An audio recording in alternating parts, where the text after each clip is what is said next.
Artificial intelligence या जिसे हम सब एआई कहते हैं, ये अब कोई साई-फाई फिल्मों की बात नहीं रही। ये एक ऐसी हकीकत है, एक ऐसी ताकत है जो अभी इसी वक्त हमारी दुनिया को बदल रही है। और इस बदलाव का अंदाजा लगाने के लिए ये कहावत बिल्कुल सही बैठती है। जरा सोचिए, 100 साल पहले जब बिजली आई थी तो उसने हर इंडस्ट्री को कैसे पूरी तरह से बदल कर रख दिया था। कहा जा रहा है कि आने वाले सालों में एआई भी बिल्कुल वैसा ही करने वाला है। तो सवाल ये उठता है कि आखिर ये एआई है क्या भला? देखिए, बहुत सीधे साधे शब्दों में कहें तो ये मशीनों के अंदर इंसानी दिमाग की नकल है। एक ऐसी काबिलियत जो मशीनों को अपने तजुर्बे से सीखने, नई चीज़ों के हिसाब से खुद को ढालने और ऐसे काम करने की ताकत देती है जो अब तक सिर्फ इंसान ही कर पाते थे। तो इस नई बिजली को बेहतर ढंग से समझने के लिए हम इसके हर पहलू पर नजर डालेंगे। पहले बात करेंगे इसके शानदार वादों की, फिर देखेंगे कि इसमें छिपे खतरे क्या हैं, इसके बाद समझेंगे कि कामकाज पर इसका क्या असर पड़ेगा, और आखिर में ये जानने की कोशिश करेंगे कि हम इसके साथ सही तालमेल कैसे बिठा सकते हैं।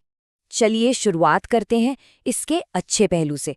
देखते हैं कि कैसे एआई एक जबरदस्त साथी बनकर हमारी काबिलियत को और भी ज्यादा निखार रहा है। और इसका अच्छा असर हर जगह दिखने भी लगा है। हेल्थ केयर में ये बीमारियों का पता लगाने में मदद कर रहा है, वो भी काफी पहले।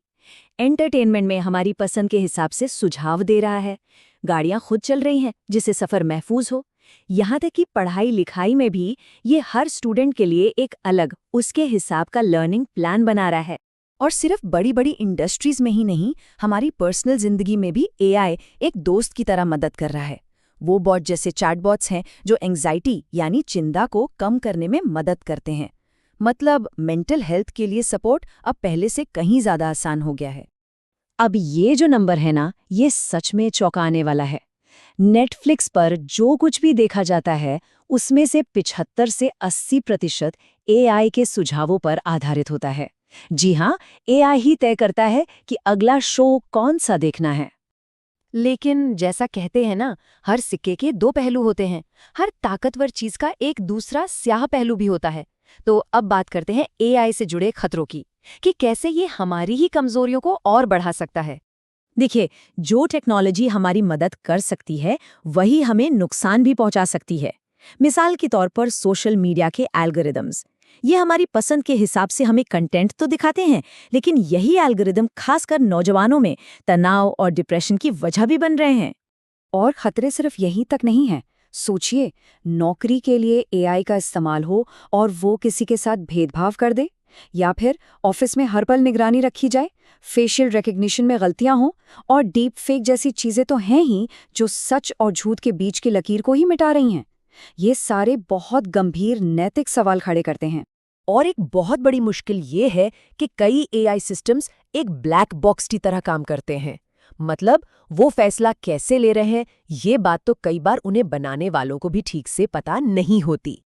और जब हमें ये नहीं पता कि एआई किसी नतीजे पर पहुंचा कैसे, तो फिर पारदर्शिता कहाँ रही?